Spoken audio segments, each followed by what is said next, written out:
ایک بار ہم Hong Kong میں تھے تو وہاں کیا ہوا کہ ہمیں بتایا وہاں کے اسلامی بھائیوں نے ایک واقعہ کہ ایک بندہ تھا جس نے تقریباً 30-32 سال ہانگ کانگ میں جاب کی. پاکستانی بہت سارے دنیا میں 10-10 سال 20-20 سال 30-30 سال سے باہر ہے, پوری زندگیاں باہر دے دی. یہاں پیسے بھیجتا رہا, گھر والوں نے ادھر بڑی سی کوٹھی خرید لی. اچھا وہ ادھر ہانگ کانگ میں چوکیداری کرتا تھا, چوکیدار کی بھی تنخواہ اچھی ہوتی ہے. اچھا اب بھی نہ آیا تو خود ادھر چوکیداری کرتا تھا, ادھر گھر کے باہر ایک چوکیدار رکھ دیا کہ بھائی گھر کی خیال رکھو, تھوڑے ٹائم اور پیسے کما لو پھر ایک ہی ساتھ آؤں گا. 32 سال. اب گھر والوں نے کہا بہت ہو گیا اب تو آ جاؤ. کہا بس ٹھیک ہے اب اتنے پیسے ہو گئے کہ بقیہ زندگی مزے کی گزرے گی.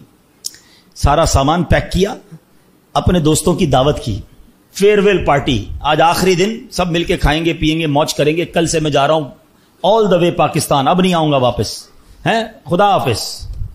پارٹی کے دوران اس بندے کو ہارٹ اٹیک ہوا, اسی پارٹی کے دوران اس کا انتقال ہوا.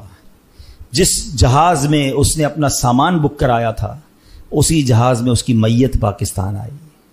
جو گھر جو 32 سال باہر رہ کر مزدوری کر کے بنایا تھا, ایک رات اس گھر میں نہیں گزار سکا.